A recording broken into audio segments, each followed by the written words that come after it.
सबसे पहले मैं आप सभी का, पूरी टीम का, इंक्लूडिंग जगदीश जी, धन्यवाद दूंगा कि आपने मुझे इस कार्यक्रम में आमंत्रित किया।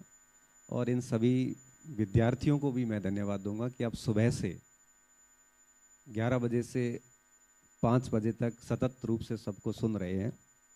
और मेरा एक सौभाग्य है कि मैं मरुस्थल के तपते दौरों से, गांव की गलियों से उठ के और दिल्ली विश्वविद्यालय के इस ऑडिटोरियम के इस मंच पे बैठा हूं। मेरे लिए इससे बड़ा गर्व कुछ नहीं हो सकता। तो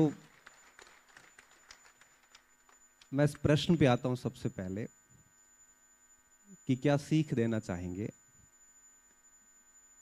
मैं बात शुरू करूं उससे पहले मैं चाहता हूं कि बच्चे खुद सीखें कि इस बात से क्या सीख मिल रही है, कि शिक्षा कितना पावरफुल वेपन है, कितना सशक्त हथियार है कि आपको 1000 किलोमीटर दूर से उठा के इस मंच पे बिठा दिया जाता है। इससे बड़ी सीख कुछ नहीं हो सकती। और उससे भी पहले मैं इन सभी पढ़ रहे इन बच्चों को एक बात कहूंगा कि पढ़ाई से भी प्राथमिक जो चीज है वो है आपकी हेल्थ। मैं अक्सर देखता हूं कि जब हम गांव से उठ के यहाँ पे आते हैं तो हम पढ़ाई में कई बार इतने मशगूल हो जाते हैं, इतने खो जाते हैं कि हम अक्सर अपनी हेल्थ को भूल जाते हैं। मैं मेरी बात से शुरू करूं। सर 2009 में मैं भी दिल्ली आया था और इसी मुखर्जी नगर नेहरू विहार की गलियों में यहाँ पे आईएएस के सपने लिए हुए आया था। हो सकता है कि ये बात बहुत काफ़ी पुरानी होगी, अब हो सकता है कुछ चेंज हो गई हो। मैं जब आया था यहाँ पे तो बहुत फिट था, लगभग 60 किलो भार था और 15 का हीमोग्लोबिन था। ये बात मुझे इसलिए पता है कि मैं असिस्टेंट कमांडेंट का फिजिकल दे के आया था, तो मुझे सारे मेजरमेंट याद थे। एक अच्छा नेशनल एथलेटिक्स रहा हूं सर। और जब मैं वापस गया तो मेरा भार 43 केजी था और हीमोग्लोबिन 8 पे था और जाके सीधा हॉस्पिटल में एडमिट करवा दिया गया। और एक ऐसी बीमारी लेके गया जो आज भी है। हर दिन 4 टैबलेट आज भी खाता हूँ, पिछले 17 साल से खा रहा हूँ और आगे जितना जिंदा रहूंगा तब तक मैं वो टैबलेट्स खाता रहूंगा। ये बीमारी इस दिल्ली की देन थी।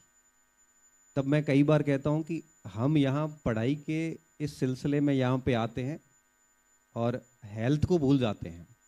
परिणाम ये निकलता है कि हेल्थ को आड़ में रख के हम किसी भी मंजिल को अचीव भी कर लेंगे, फिर शेष पूरी जिंदगी आप हेल्थ के लिए काम करते रहोगे, हेल्थ की सेवा करते रहोगे, आप अपनी जिंदगी जी नहीं पाएंगे। तो आपको मैं सबसे पहली सीख जो देना चाहूँगा, जैसा कि भाई साहब ने कहा, मैं यही कहूँगा कि पढ़ाई हो तो ठीक है, कर लिया करे जैसी हो आपको, क्योंकि ज़िंदगी में पढ़ना ज़रूरी इतना नहीं है जितना कि स्वास्थ्य होना ज़रूरी है। तो अच्छा खाइए पिए, अच्छी तरीके से फिजिकली एक्टिविटीज़ करिए, किसी भी सूरत में स्वास्थ्य के साथ कोई कॉम्प्रोमाइज़ मत करना। ये मेरी आपको पहली सीख रहेगी। एक विद्यार्थी, आज ये स्थिति बनी हुई है कि परिवार के बोझ, समाज के बोझ और अपने पीयर ग्रुप के बोझ तले दबा हुआ है और उस बोझ के कारण वो सब इतना बोझ दे देते हैं कि सारे बच्चे लास्ट में ये सोचते हैं कि अब आईएएस की कर ही लेते हैं, चाहे उसकी इच्छा हो या नहीं हो। अब किसी को मास कम्युनिकेशन में जाना है, लेकिन नहीं, घर वालों ने कह रखा है कि यूपीएससी करना है, तो वो जबरदस्ती यूपीएससी करता है। किसी को स्पोर्ट्स में जाना है, किसी को राजनीति में जाना है, किसी को आर्ट्स कला क्षेत्र में जाना है, किसी को बहुत सारे ऐसे फील्ड्स हैं जहां जाना चाहता है स्टूडेंट। लेकिन दबाव इतना होता है कि हर कोई यूपीएससी के बारे में सोचना शुरू करता है। और मैं ये मानता हूं कि आप बेहतर वहीं कर पाएंगे जो आप अपने मन से करते हैं। अगर आपकी स्किल मास कम्युनिकेशन के टाइप की, आपको चाहते हो कि आप मास कम्युनिकेशन में जाए, जर्नलिस्ट बने, तो मुझे लगता है कि स्टूडेंट को उस ओर जाना चाहिए, क्योंकि आप किसी भी फील्ड में बढ़िया कर सकते हैं।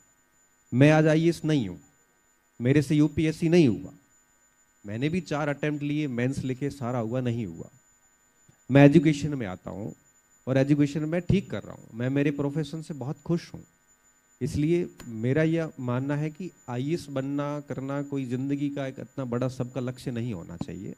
आपको जो ठीक लगता है, आप किसी भी फील्ड में अपनी पहचान बना सकते हैं, किसी भी फील्ड में। तो सभी विद्यार्थियों को मैं कहना चाहूंगा कि आपका मन क्या कहता है, समाज क्या कहता है ये जरूरी नहीं है, आपका मन क्या कह रहा है। अगर आपका मन कह रहा है कि मुझे शिक्षा के क्षेत्र में जाना है, कई बच्चे सर इतने सुलझे हुए मेरे पास आते हैं कि सर मेरे पास दो विकल्प हैं, एक हायर एजुकेशन है, एक ये विकल्प है, मुझे सर दोनों ही अच्छे लगते हैं, किस और जाना चाहिए। तो मुझे लगता है कितना सुलझा हुआ व्यक्ति है। और मैं ये स्पष्ट मानता हूं, जो व्यक्ति अपने निर्णय को लेके बहुत क्लैरिटी है उसके, सुलझा हुआ व्यक्ति है, वो उस फील्ड में बहुत आगे कर जाएगा। अभी आप सुबह से सुन ही रहे थे सभी लोगों को, आपने कौशल्या देवी को भी सुना, रूमा देवी को सुना, ये कौन से आईएएस है। अब मुझे अभी सुन रहे, मैं कौन सा आईएएस हूं। तो जीवन का केवल एक यही मोटो नहीं होना चाहिए कि बस मैं आईएएस बन जाऊं। और अगर हम ये सोच रहे हैं कि आईएएस बनने से सारे सुख मिल जाएंगे, तो बहुत गलत सोच रहे हैं आप। क्योंकि हमने आईएएस को भी आत्महत्या करते हुए देखा है, और हमने गांव के किसान और मजदूर को खुश रहते हुए देखा है।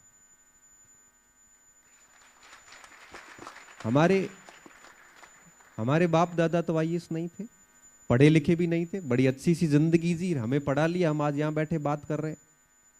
और ये बात हम सब पे लागू है सर, आप पे भी लागू है, मेरे पे भी लागू है, भाइयों पे भी लागू है, और आप सब पे भी आगे जाके लागू होगी।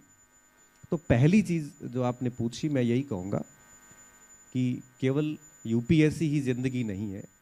कईयों की लाइफ बर्बाद हो जाती है, एक रिजल्ट दिखता है, उसके पीछे लाखों रिजल्ट नहीं दिखते, लाखों जीवन बर्बाद हो जाते, मैंने ये भी देखा है। ठीक है, एक दो अटेम्प्ट मन होता है तो बढ़िया ले लो, अगर होता है तो ठीक है, नहीं तो कम से कम आपकी जो इच्छा है वो काम करो। लोग क्या कह रहे हैं उस पर हमें कभी नहीं जाना चाहिए, हम कभी नहीं कर पाएंगे, केवल समय खराब करेंगे। दूसरा आपने पूछा कोचिंग की भूमिका। आज की ये समस्या बनी हुई है सर, 12th होते ही फाउंडेशन बैच, कोई पता नहीं क्या क्या नाम से बैच चलते हैं। मैं विद्यार्थियों को हर बार कहता हूं, मैं मेरी कॉलेज की क्लासेज में भी ये बात कहता हूं कि 12th करने के बाद अगर आपको चाहिए कि आप एक बेहतरीन व्यक्ति हो, आपका एक शानदार व्यक्तित्व हो, आप मंच पे बेझिझक अपनी बात रख सके, आपको एक शानदार एक्सपोजर चाहिए, तो आप रेगुलर कॉलेज जाइए, नियमित कॉलेज की क्लासेस पढ़िए। क्योंकि जो एक टॉपिक होता है, उस टॉपिक को जो कॉलेज का प्रोफेसर पढ़ाएगा, 10 दिन 15 दिन 20 दिन लेके पढ़ाएगा, वही टॉपिक आप कोचिंग में जाओगे तो वो 3 दिन में पूरा कर देगा, और सिर्फ परीक्षा के पॉइंट ऑफ व्यू से पढ़ाएगा। अब परीक्षा के पॉइंट ऑफ व्यू से आपके अंदर कभी आइडियाज नहीं आएंगे, आप रट के केवल परीक्षा पास कर सकते, आप किसी भी विषय पे बात नहीं रख सकते। और मैं उदाहरण देता हूं कि कोई खिलाड़ी है, कोई क्रिकेट का खिलाड़ी है, वो कोच के पास कब जाता है? वो कोच के पास शुरुआत में नहीं जाता, वो पूरा गेम सीखने के बाद कोच पे जाता है कि मैं अब स्किल में क्या सुधार करूं। आपको कोचिंग की इच्छा ही होती है तो आप पूरा सीखने के बाद, सारा अपने आप को तैयार करने के बाद आप कोच के पास जा सकते हैं कि अब और क्या गुंजाइश है मेरे अंदर सुधार की। तो वहां थोड़ा सा आपको फायदा हो सकता है, वहां आपको पता चलेगा कि कौन शिक्षक ठीक है, कौन किस लेवल से पढ़ा रहा है। 12वीं पास कोचिंग जाने का सीधा सीधा मतलब ये है कि आप अपनी एक व्यक्तित्व विकास की उस पूरी स्टेज को खो रहे हैं जो आपको भुनानी चाहिए थी। इसलिए सभी इस मंच के माध्यम से, क्योंकि ये वीडियोस है, बहुत सारे बच्चे आगे सुनेंगे, मैं खुद कोचिंग संस्थानों में गया हूं, पढ़ाता भी हूं। मेरा एक पर्सनल ओपिनियन ये है कि जो स्टूडेंट कॉलेज का रेगुलर विद्यार्थी होता है, मैंने यहाँ पे, मैं चाहता तो मेरे यहाँ पे 4 बच्चे हैं जो डीयू में पढ़ रहे हैं, 2 भतीज पढ़ रहे हैं, 2 भांजे पढ़ रहे हैं यहाँ पे। मैं चाहता तो उनको अच्छी कॉलेज कोचिंग के अंदर एडमिशन करवा सकता था। मैंने कहा नहीं, आप 3 साल 4 साल नियमित कॉलेज जाओगे। तो मुझे वो कई बार कहते हैं सर मैं कॉलेज आने जाने में रह जाते हैं, हमारी पढ़ाई नहीं हो पा रही है। मैं पढ़ाई हो रही है, आपको दिख नहीं रही है, समय के साथ पता चलेगा। जैसे सुबह मैं सुन रहा था, मंत्री जी यहाँ खड़े थे, किसी बच्चे ने एक बड़ा शानदार प्रश्न पूछा था कि आपने राजनीति में कैसे लोग ले लिए। ये कोचिंग का बच्चा नहीं पूछ पाएगा, ये पूछने के लिए कॉलेज जरूरी होता है। तो मैंने कहा नहीं, आप पढ़िए, कॉलेज पढ़िए, 3 साल कॉलेज में मेहनत करिए, हर एक प्रोफेसर को सुनिए, हर एक किताब पढ़िए, सिलेबस को अच्छे से पढ़िए। उसके बाद में फिर आपको कहीं लगता है कि नहीं मुझे कुछ पोर्शन के लिए कुछ चीज़ें देखनी है, तो अलग इश्यू है। बाकी 12वीं पास कॉलेज अपने आप में मुझे तो कब्रगाह जैसा लगता है, बुद्धि की कब्रगाह जैसे कह सकते हैं। तो बच्चों को बचना चाहिए, इस सिस्टम से बचना चाहिए और बैक टू क्लास, वापस कॉलेज से जुड़ो आप, और कॉलेजेस में जाको पढ़ो आप अच्छी तरीके से। तो निश्चित तौर पे आप केवल ज्ञान ही नहीं बढ़ेगा बल्कि आपके व्यक्तित्व का विकास भी होगा, क्योंकि कॉलेज के जो शिक्षक होते हैं वो केवल नॉलेज पास नहीं करते हैं, बल्कि वो हर क्लास में 15 से 20 मिनट 10 मिनट तक जीवन जीने की शिक्षा भी देते हैं। वो आपको हर दिन समझाते हैं कि क्या करना है क्या नहीं करना है आपको। वो आपको हर दिन बताते हैं कि फ्यूचर में क्या क्या चीजें होती है, पास्ट में क्या हुआ था। वो आपको हर दिन बताते हैं किसके साथ कैसा व्यवहार करना है। वो आपको हर दिन इन चीजों पे बात करते हैं कि आप एक अच्छे नागरिक कैसे बन सकते हैं। कॉलेज के शिक्षक केवल पुस्तक थोड़ी पढ़ाते हैं, कॉलेज के प्रोफेसर आपको जीवन जीना सिखाते हैं। ये बातें कोचिंग में कभी नहीं आ सकती, कभी नहीं, मतलब नेवर एवर। इसलिए कॉलेज जाइए आप, 3 साल पढ़िए। अगर आपको अंदर से लगता है कि आपकी पढ़ाई आने जाने में खराब हो रही है, तो आपको एक सलाह दे देता हूँ, आप कोई लाइब्रेरी ज्वाइन कर लीजिए, 4 घंटे एक्स्ट्रा पढ़ लीजिए। इस उम्र में पढ़ के किसी की मृत्यु थोड़ी होती है। 8 घंटे कॉलेज लेता है, 4 घंटे आप सेल्फ ले लीजिए और 12 घंटे बढ़िया पढ़ लीजिए, क्या दिक्कत है। 8 घंटे कॉलेज लेगी, 4-5 घंटे आप लाइब्रेरी में जाके सेल्फ स्टडी कर लीजिए, अपने सपनों को टाइम दे दीजिए। जिसका जो भी सपना है, जिसको जहां जाना है, उसके लिए आप अपना टाइम 4 घंटे एक्स्ट्रा दे दीजिए। और 12, 13, 14 घंटे पढ़ने से कोई मृत्यु नहीं होती। आप जाना कभी खेत में, अपने गांव जाना कभी, वहां पे जीरे का काम करने वाला, ग्वार का काम करने वाला, गेहूं का काम करने वाले आपके जो पिताजी है और आपकी जो माताजी है, उनके पैर देखना एक बार। उन्होंने सर्दी में भी पाइप लगाए हैं, वो 15-15, 16-16 घंटे काम करते, रात को भी नहीं सोते। क्या पता कोई पशु आके उनकी फसल खराब ना कर दे। जब वो 14-15 घंटे इस उम्र में कर सकते, तो आप तो आराम से एसी और कूलर में यहाँ पे रेस्ट कर रहे हो। आप उनकी स्थिति सोचिए, जिन्होंने 10-10 किलोमीटर तक पानी लाने के लिए बेड़ला उठा के जाते थे। आप तो बेड़ले का नाम, आपको तो बेड़ला होता है क्या ये भी नहीं पता। बेड़ला का मतलब होता है एक घड़ा, उसके ऊपर दूसरा घड़ा। ये संघर्ष किए और आप 7 घंटे में थकने वाले लोग हैं नहीं, जहां तक मैं जानता हूं। मारवाड़ तो बिल्कुल नहीं है। तो सर मैं सर से भी आऊँगा करियर गाइडेंस से रिलेटेड चीज़ों पे क्वेश्चंस, बट उससे पहले ये पूछना चाहूँगा, आपके जितने भी स्पीचेस होते हैं या जितने भी ऐसे टॉक शोज होते हैं, वहाँ पे डीयू से रिलेटेड, जेएनयू से रिलेटेड एक विशेष, मैं कह सकता हूँ काइंड ऑफ ऑब्सेशन, या आप नहीं आ पाए उसकी वजह से, तो ये है क्या मामला, ये थोड़ा सा समझिए। देखो, बड़ा अच्छा प्रश्न है, मेरे मन का प्रश्न है। मैं कई बार कहता हूँ, कई मंचों पे कहता हूँ कि जिसके पास जो होता है उसकी उसको वैल्यू नहीं होती है, और जिसके पास जो नहीं होता, जिसको वो नहीं मिला हुआ होता है, उसके लिए वो भगवान होता है। Agreed agreed. वापस बोलूं?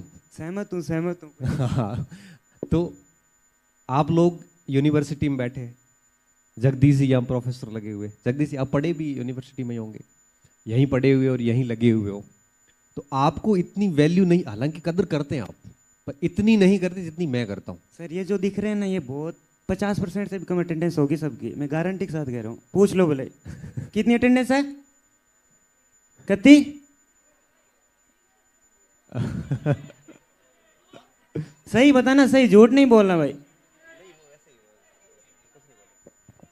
मेरे पास किसी का कॉल नहीं आना चाहिए सर, एडमिट कार्ड नहीं मिल रहा है 50 से कम।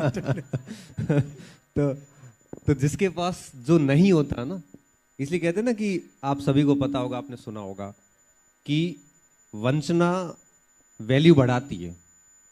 वंचना वैल्यू बढ़ाती है। आप किसी चीज से वंचित है, जैसे मैंने स्वास्थ्य खो दिया, तो मुझे स्वस्थ व्यक्ति बड़ा अच्छा लगता है। मैं चाहकर भी इन विश्वविद्यालयों का विद्यार्थी नहीं बन पाया, क्योंकि उस समय प्रतिशत क्राइटेरिया हुआ करता था। मैं किस्सा सुनाना चाहूंगा। मैं मार्कशीट लेके यहाँ आया था, मैंने जेएनयू की परीक्षा भी दी थी, इंग्लिश मीडियम में पेपर हुआ था, मैं ठहरा हिंदी विद्यार्थी, तो मैं वहाँ फेल हुआ बुरी तरीके से। और दिल्ली यूनिवर्सिटी में मेरे थे 56%, मेरिट रही थी शायद 90%। और राजस्थान यूनिवर्सिटी में मेरिट रही थी 74%। मैं तीनों यूनिवर्सिटी में घूम के घर जाके मैंने अपने महाविद्यालय में जहाँ भी मैं सेवाएं दे रहा हूँ वहाँ मैंने प्राइवेट एमए का फॉर्म डाला। तो मुझे इन विश्वविद्यालयों का बड़ा महत्व, मैं इन विश्वविद्यालयों में कभी पढ़ने नहीं आया। आज अब मैं क्या कर रहा हूँ, अब मैं इन बच्चों को तैयार कर रहा हूँ कि आप उन विश्वविद्यालय में जाइए, क्योंकि आपकी जो मार्कशीट होती है, आपकी जो एकेडमिक होता है, वो आपको अंदर से कहीं ना कहीं प्राउड फील करवाता है।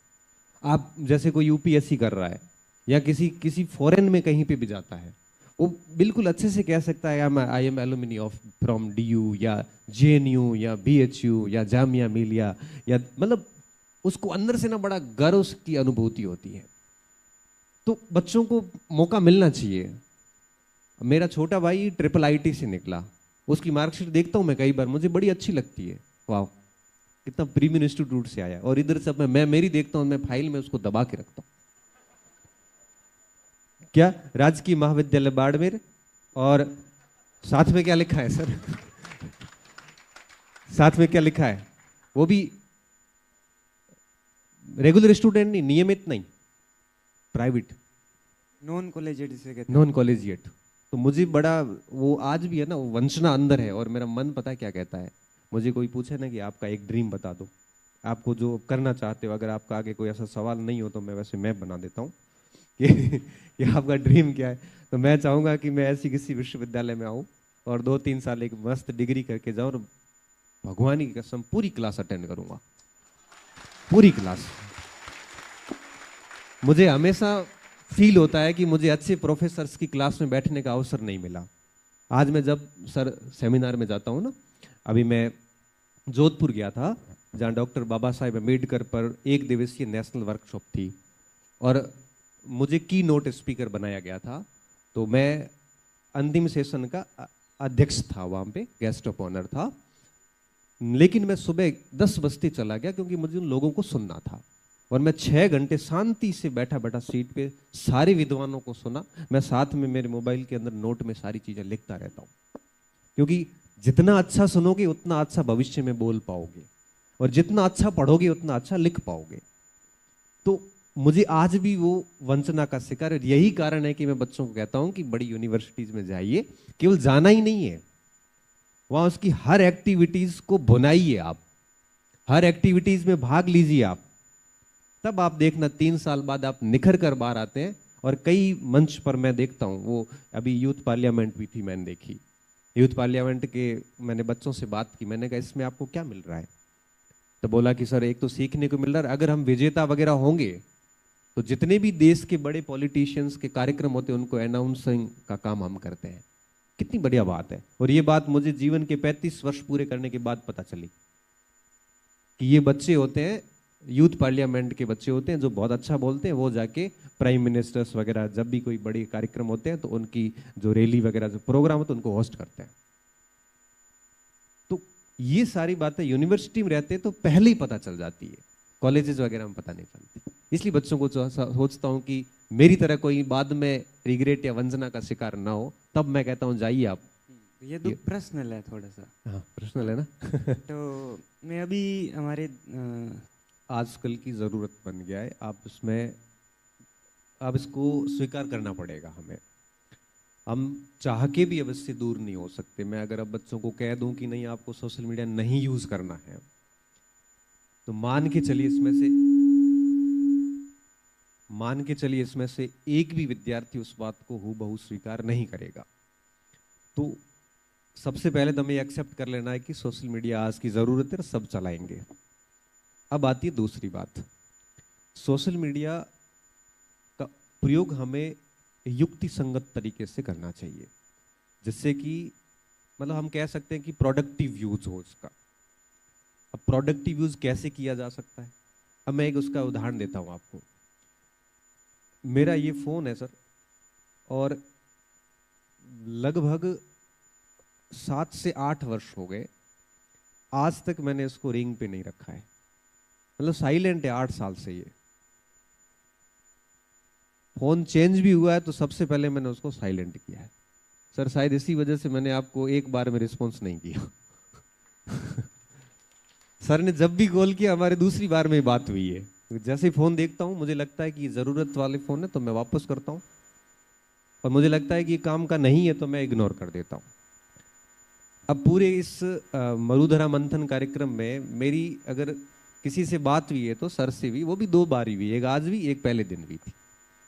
उसमें भी हमने 2 बार ट्राई हुई, एक बार मैंने किया, सर ने किया, मैं अटेंड नहीं कर पाया क्योंकि साइलेंट फ़ोन था, पहली बात। तो मैं आप सभी को ये उदाहरण क्यों दे रहा हूँ कि सोशल मीडिया आज की तारीख में एक वरदान भी है, एक बीमारी भी है। अब निर्भर ये करेगा कि आप उसको किस रूप में ले रहे हैं। सोशल मीडिया पे आप उसका अच्छा यूज भी कर सकते हैं। आप कोई टॉपिक समझ में नहीं आता तो उसको 10 शिक्षक टीचर्स से सुन सकते हैं। अब रील्स भी कई बार इतनी अच्छी अच्छी रील्स आती है जिसमें कई सारे छोटे छोटे बिंदु कवर किए जाते हैं। तो एटलीस्ट हमें उन बिंदुओं पे काम करना चाहिए। अगर आप YouTube वीडियोस देखते हैं या आप कोई रील्स वगैरह देखते हैं तो एटलीस्ट वो देखिए जो आपके लिए प्रोडक्टिव हो, आपको कोई 2 बातें सिखा के जाए। आप अगर अनप्रोडक्टिव कार्यों में अपना समय व्यर्थ कर रहे हैं तो मान के चलिए कि आज जो आप कर रहे हैं ना, वो तय होता है कि आपका फ्यूचर कैसा होगा। एक विद्यार्थी को बमुश्किल 7 से 8 वर्ष का समय मिलता है। 4 साल 5 साल कॉलेज के मिलते हैं और उसके बाद 3 से 4 साल का टाइम और मिलता है। अब इस 7-8 वर्षों में अगर आप डेली 5 से 6 घंटे आपका स्क्रीन टाइमिंग रहता है सभी विद्यार्थियों का, आप भले देख लेना शाम को जाके। अब 7 से 8 घंटे का अगर आपका स्क्रीन टाइम डेली रहता है, मतलब दिन का 1/3 हिस्सा आपने मोबाइल को दे दिया। इसका साफ मतलब है कि अगर आपको पढ़ने के लिए 9 साल मिले हैं तो 3 साल तो आपके मोबाइल में चले गए हैं, 3 साल आपके सोने में चले गए हैं, और 3 साल आपने मौज मस्ती कर ली है।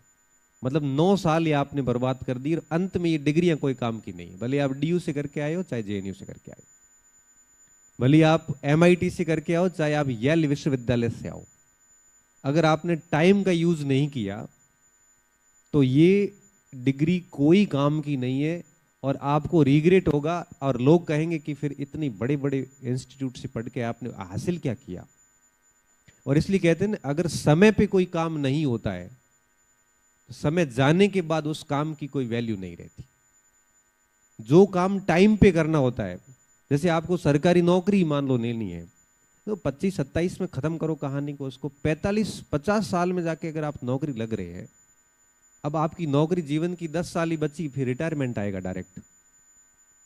अगर आपको किसी मीडिया में जाना है, जर्नलिज्म में जाना है, तो आप अभी से काम शुरू करोगे तब जाके चीजें चलेगी। और अगर आप सोशल मीडिया पे अपना पूरा टाइम बर्बाद करोगे तो आप कभी भी ग्रोथ नहीं कर पाएंगे, ये बात आप मान के चलना। इसलिए आप नियम बना लीजिए। मैं ये जो बात बोल रहा हूं ये मैं खुद करता हूं। मैं सुबह उठते सबसे पहले मैंने नियम बना रखा है, मॉर्निंग में उठते सबसे पहले मैं मोबाइल नहीं देखता हूँ। मोबाइल काफ़ी दूरी पे चार्जिंग में लगा के या जो भी है सो जाता हूँ। सुबह एक बार देखता हूँ, उसके बाद पढ़ने बैठ जाता हूँ। 2-2.5-3 घंटे पढ़ाई करता हूँ क्योंकि मुझे दिन में क्लासेस लेनी है। उसके बाद जब कॉलेज निकलता हूँ उससे पहले एक बार देख लेता हूँ कि कोई मैसेज वगैरह इंपॉर्टेंट है तो। फिर कॉलेज चले जाता हूँ 5 घंटे, उस समय बिल्कुल सब बंद रहता है। फिर एक बीच में अगर आधा पौना घंटा मिलता है तो 5-10 मिनट फिर देखता हूँ। उसके बाद में फिर ये पूरा शेड्यूल रहता है। पूरे दिन का मेरा फिर 1 से 1.5 घंटे का स्क्रीन टाइमिंग होता है। सुबह फोन चार्ज करके निकलता हूँ, रात तक ये फोन डिस्चार्ज नहीं होता। इस दरमियान मैं रील्स भी देखता हूँ, यूट्यूब का वीडियोस भी देख लेता हूँ, कोई जोक आता है तो वो भी पढ़ लेता हूँ, साथ साथ में कोई अच्छा स्पीच आता है तो वो भी सुन लेता हूँ, फोन भी कर लेता हूँ, मैसेजेस के रिप्लाई भी कर लेता हूँ। अब पूरी यूटिलिटी है, एक भी क्षण उस पर बर्बाद नहीं किया गया है। अभी ईरान और अमेरिका का मैटर हुआ, पढ़ नहीं पा रहा था तो वो जनरली वीडियोस सामने आते थे, उसी पे पता चल रहा था। हॉर्मुज़ जल संधि का पता चल रहा है, चाहे फारस की खाड़ी, चाहे बाब-एल मंडप, चाहे मलक्का स्ट्रेट, किस तरह से तेल एक्सपोर्ट होता है, PNG CNG LPG क्या होती, कहाँ से आती है। अब ये सारे रील्स के माध्यम से पता चल रहे थे, मेरे डेटा जो है वो बिल्कुल तरोताजा, क्योंकि ये ऐसे लॉगरिथम्स काम करते हैं। आप जो एक रील देखोगे वापस उसी से रिलेटेड आएगी। आपने फॉरेन पॉलिसी का कोई किस्सा किसी से सुन लिया तो फिर सारी फॉरेन पॉलिसी आएगी। तो आप उन चीज़ों पे फोकस करिए। मोबाइल बंद नहीं करने हैं, बट आप उसका ठीक से यूज़ करो ताकि आप उसके एडिक्ट भी नहीं होंगे और आपका टाइम भी यूटिलाइज हो जाएगा। बाकी देखो, एंड ऑफ द डे बात ये है कि समय को बर्बाद करोगे तो समय आपको बर्बाद कर देगा। ये सोशल मीडिया धीमा जहर है, तो धीरे धीरे धीरे धीरे आपकी हालत ऐसी कर देगा कि आपको कुछ भी समझ में नहीं आएगा, पूरा दिन मोबाइल स्क्रीनिंग में रहोगे। इसलिए कोशिश करिए, हर दिन प्रैक्टिस करिए कि इसका लिमिटेड यूज़ हो। नहीं तो क्या होगा, भारत की आबादी 1.5 अरब होने वाली है, कोई फर्क नहीं पड़ता, उनको योग्य व्यक्ति मिल जाएंगे, आप यूं ही भटकते रहोगे। अगर आप अपना समय इन मोबाइल की दुनिया में खराब करोगे तो बीमार भी हो जाओगे और हासिल भी कुछ नहीं होगा, और जिंदगी की एक मोड़ पे जाके रिग्रेट होगा कि बहुत अच्छा अवसर था लेकिन हम उसको भुना नहीं पाए। और रिग्रेट का मतलब पता है क्या होता है? रिग्रेट का मतलब होता है मरना नहीं है, लेकिन हर दिन सोच सोच के मृत्यु जैसा भाव आता है कि काश मैं भी कर लेता, और मैं इन लोगों से ठीक था लेकिन नहीं कर पाया। मेरे कई सारे जूनियर जो मेरे से ठीक नहीं थे वो अच्छा सा कर गए क्योंकि उन्होंने समय का यूज किया था। इसलिए थोड़ा सा लॉजिकल। उससे पहले मैं बच्चों से पूछना चाहूंगा कि कितने स्टूडेंट हैं जो ग्रामीण परिवेश से आते हैं? थोड़ा सा हाथ खड़ा करके, ऊपर भी देखो, सर भी ग्रामीण पृष्ठभूमि से, इधर बच्चे भी। ठीक है, ठीक है, मतलब अपना प्रश्न और इसका आंसर दोनों रेलेवेंट है। देखिए, ग्रामीण पृष्ठभूमि से जो स्टूडेंट आते हैं, मैं उनकी सबसे पहले स्ट्रेंथ पे बात करता हूँ कि मजबूती क्या है इनकी। ये अभावों से निकले हुए हैं, और अभावों से निकले हुए व्यक्ति की ज़रूरतें बहुत सीमित होती हैं, और जिसकी ज़रूरतें बहुत सीमित होती है उनके ज़मीर हमेशा जिंदा होते हैं। तो पहली बात ये कि ये बच्चे ऐसे हैं जो हर परिस्थिति में समायोजन कर सकते हैं, प्रतिकूल से प्रतिकूल हालात में भी ये अड़े रह सकते हैं। बहुत मजबूती होती है इनमें, और ये मजबूती इनकी सबसे बड़ी स्ट्रेंथ है। दूसरी बात, ये कभी भी मेंटली ऐसे 1-2 बार फेल होने के बाद गिव अप नहीं करते, जिद्दी बहुत होते हैं ये। इनके अंदर ऐसी जिद होती है कि एक बार नहीं मिलेगा तो दूसरा प्रयास करेंगे, तीसरा प्रयास करेंगे। गांव की मिट्टी में भी बड़ा जिद्दीपन होता है। और तीसरा, इनके अंदर होती गहराई। गहराई इतनी कि ये ऐसे हर जगह अपना जो मामला होता है, ये कुछ भी ऐसे बक बक के खराब नहीं करते। ये बहुत गहरे होते हैं गांव के लोग, जो हर दिन उनमें अपने को नई क्वालिटी दिखती है। किसी मंच पे खड़े हो गए तो बड़े जबरदस्त तरीके से बात रख देंगे, किसी परीक्षा में बैठ गए तो बहुत अच्छा स्कोर करके आ जाएंगे। जैसे सर ने कहा ना कि अंग्रेजी नहीं थी, विलियम डिबेट में चले गए और वहां जाके डिबेट फाइट करके आके, और वहां और फाइट की कि जब अटल जी बोल सकते हैं पार्लियामेंट में, उसमें सॉरी यूएनओ में हिंदी में, तो मैं क्यों नहीं बोल सकता। कॉन्फिडेंस बड़ा हाई रहता है इनका। ये तो इनकी स्ट्रेंथ होती है। सर, कमियां क्या रहती है?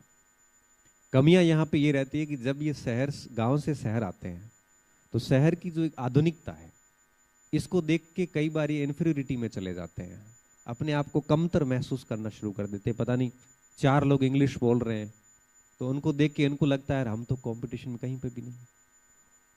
और इस स्थिति में वो अपने आप को बड़ा दब्बू सा बना लेते हैं। कई बार ऐसी स्थितियां उत्पन्न होती है, वो अपने आप को बहुत कमजोर महसूस करते हैं, मंच पे जाने से हिचकते हैं, उनको डर लगने लगता है।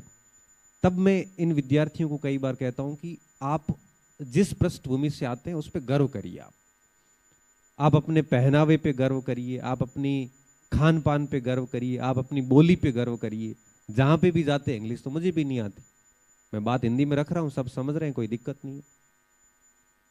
तो इनको मैं ये हमेशा कहता हूं कि ये सबसे बड़ी वीकनेस यहाँ पे रहती है। दूसरा, गांव से जब यहाँ पे आते हैं कई बार भटक जाते हैं। होता क्या है, एक उदाहरण के साथ बात करता हूं। जैसे कोई गांव से बच्चा आया, वो चाहता है कि वो भी उस एलिट क्लास के ग्रुप में शामिल हो जाए। अब एलिट क्लास का जो ग्रुप है, जो अपन क्या कह सकते हैं, संभ्रांत ग्रुप, अब उसके जैसी उसकी लाइफ स्टाइल तो हो नहीं सकती। उसके जैसे उसके शौक हो नहीं सकते, उसके जैसी उसकी इतनी जागरूकता भी नहीं होती क्या करना कैसे करना है, उन मामलों में तो उसके साथ हो नहीं सकता। फिर वो क्या करते हैं कि कुछ गलत आदतें होती, जैसे कोई शराब पीते हैं लड़के बड़े वाले, ये जो सब भ्रांत लोग होते हैं, कई नशे करते हैं, तो हमारे वाले कई बार क्या करते हैं, उनमें इस चीज में शामिल हो जाते ताकि वो उस ग्रुपिंग का हिस्सा बन सके, और उस चक्कर में वो कई बार गलत डायरेक्शन में पड़ जाते हैं, और गलत डायरेक्शन में अगर पड़ जाता है तो फिर उसकी सारी क्वालिटीज वहीं खत्म हो जाती है। इसलिए ये जो 2-3 कमियां हैं कि अपने आप को इन्फीरियरिटी में रखना या यहाँ पे आके भटक जाना, ये 2-3 कमियां इनमें रहती है। अब इनकी चुनौतियों से बचा कैसे जा सकता है? आपका तीसरा प्रश्न ये था कि सावधानी क्या, और यही हमारा इस सेमिनार का, इस टॉक का जो मेन मोटो यही है कि बच्चे क्या सावधानी रखें। तो मैं आप सभी विद्यार्थियों को कहूँगा जो भी ग्रामीण पृष्ठभूमि से आते हैं, आप अपने आप को कभी कम न समझें, क्योंकि भारत को रूल ही गाँव ने किया है।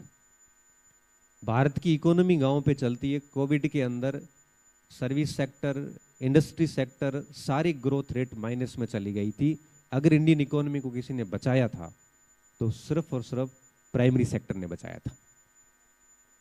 तो प्राथमिक क्षेत्र के हम लोग हैं, हमें कभी भी अपने आप को कमजोर नहीं समझना। आपको अपनी भाषा, संस्कृति, सब पे गर्व करना। आपको किसी भी एलिट क्लास के ग्रुप में घुसने के लिए ये काम करने की जरूरत नहीं है। दूसरी बात, यहां पे जब भी आते हो तो इस बात का हमेशा ध्यान रखना कि आप, गांव से एक बच्चा यहां आता है, अब वो पूरे गांव के लिए एक वो मोटिवेटिंग होता है, और वो आके यहां गलत करेगा ना तो सर पूरे गांव से बच्चों को भेजना बंद कर देंगे। अब मैं मेरे गांव की बात करूं तो यहाँ पे 3-4 बच्चे यहाँ पे हैं, और मेरे समय एक भी नहीं था। अब इन 4 अगर ये बढ़िया रिजल्ट देंगे तो 4 से 40 हो जाएंगे। अगर इन 4 में से कुछ गलत हो जाएगा तो आगे भविष्य में भी कोई भेजेगा नहीं। तो आपके ऊपर बहुत जिम्मेदारी है। यहाँ आप सीखिए, अपनी भाषा के साथ साथ में इंग्लिश भी सीखिए, या आप अच्छे लोगों से सीखिए, लेकिन हमें इस भौतिकवादी संस्कृति से अपने आप को कमज़ोर समझने की कहीं आवश्यकता नहीं है। आप अपनी संस्कृति वगैरह सब जिए और गलत रास्तों में ना पड़े, इस बात का विशेष तौर पे ध्यान रखें।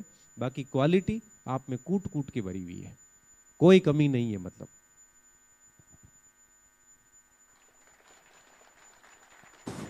अभी आई थिंक ऑडियंस से क्वेश्चन ले लेते हैं क्योंकि टाइम कम।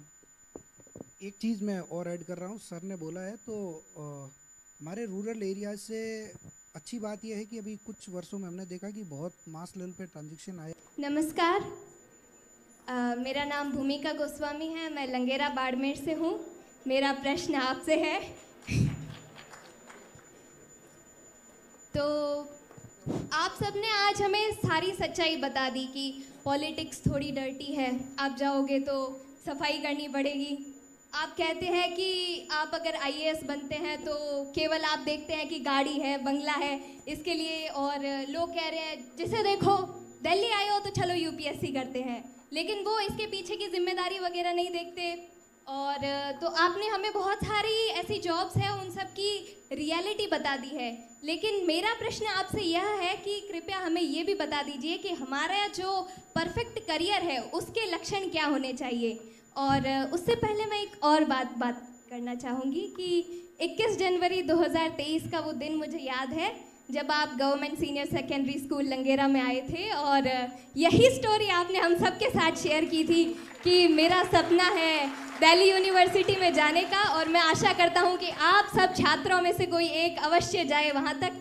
और मैं पहुँच गई हूँ मिरांडा हाउस दिल्ली यूनिवर्सिटी में। बहुत बहुत बधाई और धन्यवाद कि मेरा सपना पूरा किया बेटा। प्रश्न था कि एक परफेक्ट कैरियर क्या हो सकता है। देखो, हमने इस बात पे पहले चर्चा कर ली। सर ने अभी बहुत अच्छे से बताया कि खुद सेल्फ असेसमेंट करें, किस सेक्टर में जाना चाहिए। मैं 2 बातें वहाँ इसमें सर के उस आंसर से और ऐड कर लेता हूँ कि जो खुद को अच्छा लगे। आपको लगता है कि जैसे मुझे पढ़ाना अच्छा लगता है तो टीचिंग करियर शानदार है, बीएड करिए, जेआरएफ कर लीजिए और पीएचडी करिए, और हायर एजुकेशन में, स्कूल एजुकेशन में चले जाइए। देखो, नाम कमाने के लिए पद मायने नहीं रखता। मैं कई बार कहता हूँ कि व्यक्ति की पहचान पद से नहीं होती, पद व्यक्ति से पहचाना जाता है। किस पद पे कौन बैठा है ये ज्यादा महत्वपूर्ण है। कौन बैठा कौन है, उस व्यक्ति के कद से ही पद का कद अपने आप बढ़ जाता है। तो धन्यवाद। ठीक है।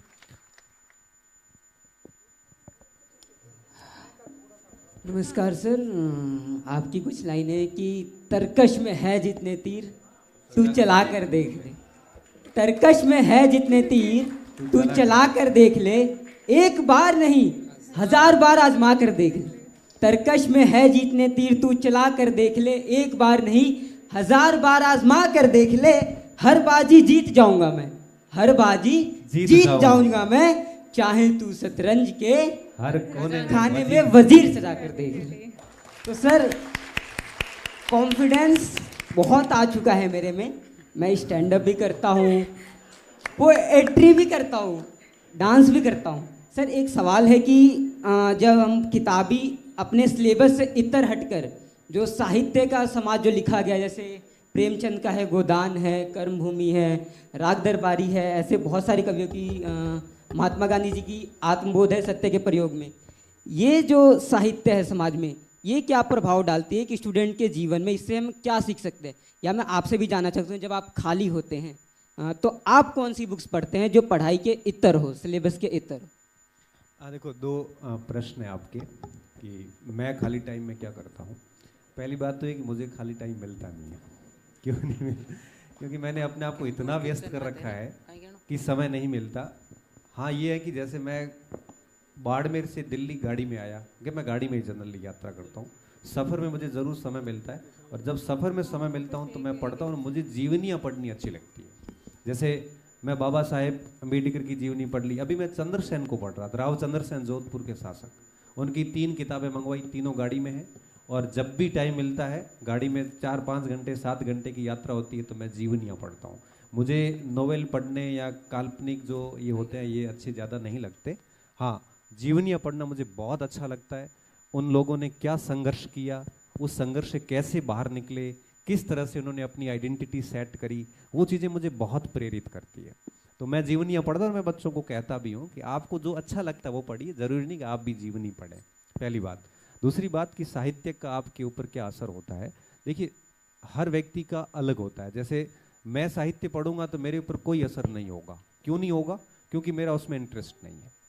अच्छा, मैं जीवनी पढ़ रहा हूँ तो मुझे क्या फ़र्क पड़ रहा है? फ़र्क ये पड़ रहा है कि जब वो लोग इतना संघर्ष कर सकते हैं तो मैं तो नॉर्मल बीमारी तो हूँ। मैं जब संघर्ष को पढ़ता हूँ, जैसे मैं बाबा साहेब की अम्बेडकर के संघर्ष को देखता हूँ, जब मैं आगे बहुत सारे ऐसे, जैसे मैंने डॉक्टर APJ अब्दुल कलाम की जीवनी पढ़ी, मैंने राजा राम मोहन राय की जीवनी पढ़ी। और राजा राम मोहन राय की जब जीवनी पढ़ोगे तो आपकी आंखों में आंसू आ जाते हैं कि उस व्यक्ति ने, आज भी हम अपने परिवार को सुधार नहीं सकते, उस व्यक्ति ने, उसने समाज सुधार का बीड़ा उठाया था। तब हमें अंदर से ताकत मिलती है लड़ने की। तो साहित्य एक व्यक्ति के जीवन को इस तरह से प्रभावित करता है। अगर आपका साहित्य में प्रेम है, उपन्यास में प्रेम है, तो उपन्यास में भी जब आप जैसे जैसे उपन्यास पढ़ोगे उसकी कई सारी बातें आप अपने जीवन में लागू करना शुरू कर देते। कहते हैं, मैंने कई जगह सुना है कि जब हम प्रेमचंद का साहित्य पढ़ते हैं तो व्यक्ति इन विभिन्न सारी सामाजिक संकीर्णताओं से बाहर आ जाता है। व्यक्ति के अंदर किसी भी प्रकार का अछूत भेदभाव, अस्पृश्यता जैसा कुछ भी नहीं रहता। वो व्यक्ति हर व्यक्ति को समान दृष्टि से देखना शुरू कर देता है। तो साहित्य व्यक्ति का जीवन में ड्रास्टिक चेंजेस लाता है। तो वो पढ़ते रहना चाहिए। पढ़ाई के साथ साथ अन्य किताबें आपको और आपके व्यक्तित्व को विकसित करती है। प्रणाम सर, मेरा नाम सोनू वैष्णव है और मेरा गणपत जी सर से क्वेश्चन है कि जब हम कोई भी एग्ज़ाम की प्रिपरेशन करते हैं तो हमारी लाइफ में अप्स एंड डाउन्स आते रहते हैं, लेकिन जो डाउन का फेज़ होता है उससे हम कैसे उभरे और उससे कैसे जल्दी से निकल कर के अपनी पढ़ाई पर फुल्ली फोकस होए? देखो, कोई भी कार्य करोगे अप्स और डाउन दोनों आएंगे, ये उस यात्रा का हिस्सा होता है। क्योंकि कोई कार्य 2 महीने में तो होगा नहीं। हर मंजिल की एक जर्नी होती है और उस पूरी यात्रा में अप्स भी आएंगे, डाउन्स भी आएंगे। जब अप आते हैं तब हमें ज़्यादा उछलना नहीं होता है, खुद को संयमित रखना होता है। अप्स की स्थिति में ज़्यादा ओवर कॉन्फिडेंट भी नहीं होना होता, बस शांति से चलते रहो। जब डाउन आता है उस समय 3-4 चीज़ें करनी चाहिए हमें। मैं शॉर्ट में आंसर फिनिश करता हूँ। जब डाउन की स्थिति आए तो उस समय सबसे पहला काम ये करना है कि हमें थोड़ा शांत रहना चाहिए, क्योंकि डाउन की स्थिति में व्यक्ति थोड़ा फ्रस्ट्रेट हो जाता है, इरिटेट होता है, स्ट्रेस में होता है, कुछ भी बोल देता है। तो जब भी डाउन की स्थिति होती है शांत रहो, बस कुछ किसी को कुछ मत कहो, क्योंकि कुछ समय बाद वापस ठीक होने वाला है। दूसरा, इग्नोर करो दुनिया को। अगर आप लोगों को इग्नोर नहीं कर रहे, सबको दिल पे ले रहे हैं, तो बोझ इतना बढ़ जाएगा कि वापस अब आएगा ही नहीं, क्योंकि डाउन की स्थिति में हर व्यक्ति आपको सुनाएगा। जब व्यक्ति 2-3 बार फेल हो जाता है तो लोग सवार हो जाते हैं। इस स्थिति में थोड़ा सा दुनिया को इग्नोर करना सीखो। और तीसरी बात, कितना भी डाउन आ जाए, अपनी कंसिस्टेंसी को छोड़ना नहीं है। भले 4-5 घंटे पढ़ो, जो भी काम कर रहे हो उसको निरंतर करते रहो लगातार, और धीरे धीरे कुछ समय बाद वापस अप आना शुरू हो जाएगा, पिकअप होना शुरू हो जाएगा। इसलिए ये 2-3 बातें करोगे तो दिक्कत कभी नहीं आती है। और डाउन सबके आते हैं, मेरे भी आते हैं और सब स्टूडेंट के आते हैं, सर के भी आए, सबके आए हैं। तो डाउन्स को आप एक सीख के रूप में फील करिए। और मैं आपको बात बताऊं, जब भी डाउन्स आते हैं व्यक्ति इतना सीखता है जितना अप्स में नहीं सीखता। असली चेहरे पता चल जाते हैं कि अपना कौन है। हमें हमारी वास्तविकता पता चलती है डाउन के अंदर। अप में तो व्यक्ति बहुत ऊपर हो जाता है, उसको कुछ पता ही नहीं चलता, वो तो कुछ मानता ही नहीं दुनिया को। जिंदगी में डाउन्स आना बहुत ज्यादा जरूरी होता है, और ये जिसके जितने अधिक आते हैं, जिसके जितने सेटबैक अधिक आते हैं, वो व्यक्ति उतना ही आगे जाता है। तीर को भी चलाने के लिए पीछे लेना पड़ता है। जैसे ही तीर पीछे आएगा, जितना पीछे आएगा उतना ही आगे गति करेगा। और ये लेनिन ने भी कहा था, आपने वर्ल्ड हिस्ट्री पढ़ी हो, इकोनॉमिक्स पढ़ी हो, लेनिन ने बहुत स्पष्ट कहा था कि 1 कदम आगे बढ़ने के लिए, 2 कदम आगे बढ़ने के लिए 1 कदम पीछे लेना पड़ेगा। तो वो सेटबैक वही, वो 1 कदम पीछे, जिसके जरिए आप आगे 2 कदम बढ़ सकते हो। राम राम सर, मेरा क्वेश्चन ये है कि भाई 12th कर ली, फिर वहाँ से अच्छे परसेंटेज हासिल कर लिए, फिर यहाँ दिल्ली यूनिवर्सिटी आ गए, सिलेक्शन हो गया, दिल्ली यूनिवर्सिटी में अच्छा कॉलेज मिल गया। अब ठीक है, दिल्ली यूनिवर्सिटी में आ गए तो अब पर्सनैलिटी डेवलपमेंट करेंगे, या जो पीछे वहाँ से आए हैं तो वहाँ उनके बारे में सोचे कि भाई अच्छा परसेंटेज कर लिया, अब 3 साल बाद तो गाँव में IAS आ रहा है।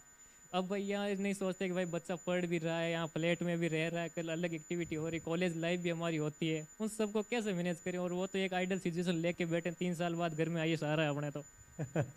समाज की उम्मीद है ऐसे भारी पड़ती है। देखो, मैं बच्चों को कहता हूँ कि जब भी कुछ काम करो थोड़ा सीक्रेट रखो। अगर आप अपनी योजनाओं को पब्लिकली बोलोगे तो लोग मजे लेंगे। गांव में भी जाते हो तो ये मत कहो कि मैं IAS की तैयारी कर रहा हूँ, नहीं तो फिर गांव में लोग कलेक्टर बोलना शुरू कर देंगे भाई।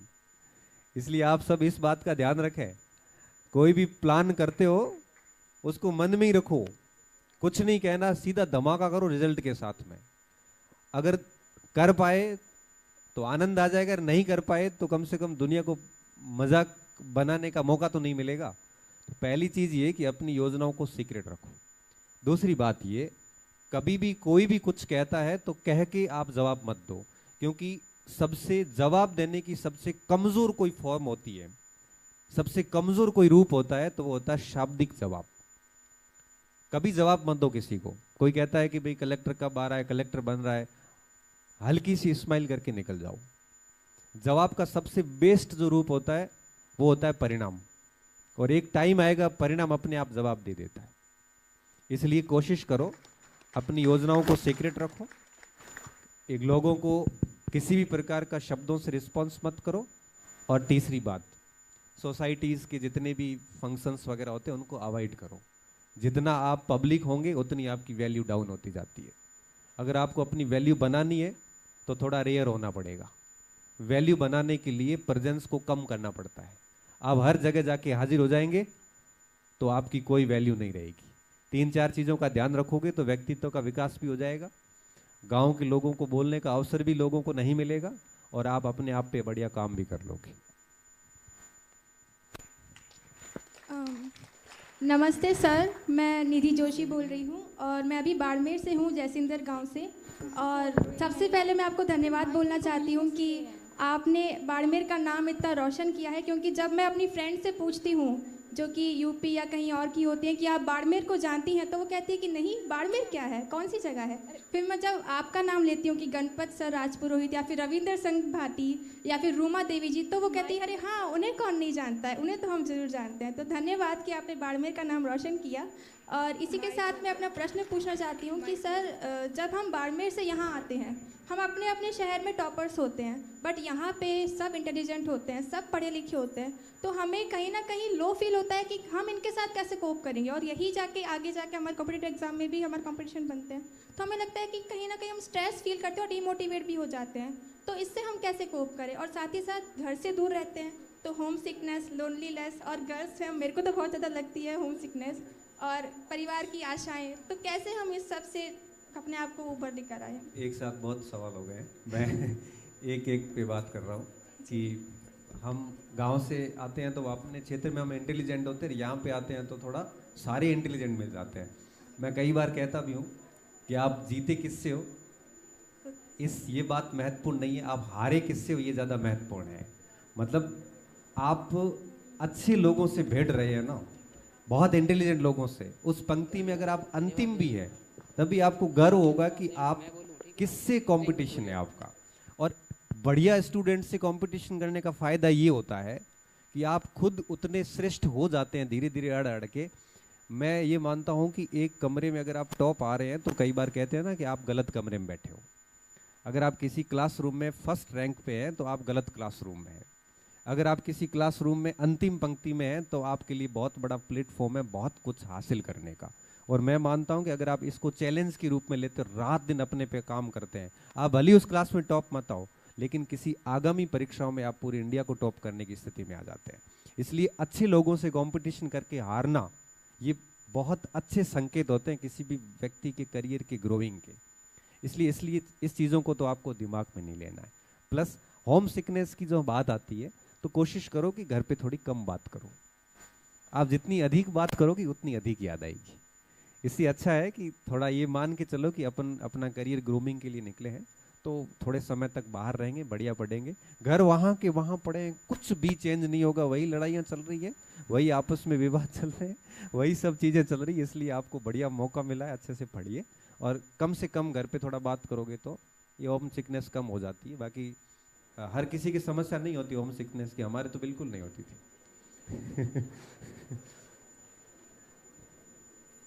समयरो अभाव होते हुए अब प्रश्नोत्तरी ने विराम देवा। आदरणीय गणपत सर, थारो घणो घणो आभार। थारी वाणी में ओजस और ज्ञान की लागे साक्षात सरस्वती माता विराजे। आज इन मंच रे माथे जगह मार्गदर्शन रा मोती बिखारिया है आप, जे युवारा हजारों युवारा जीवन रो आधार बनेला। कहवे विद्या ददैत विनयमन। सर थारी सादगी थारी सबसु मोटी ओळखाण है। इते ऊंचे पद माते होता थका अपनी जड़ा शू अपनी बोली शू थे मरुधरा साचा सपूत हो।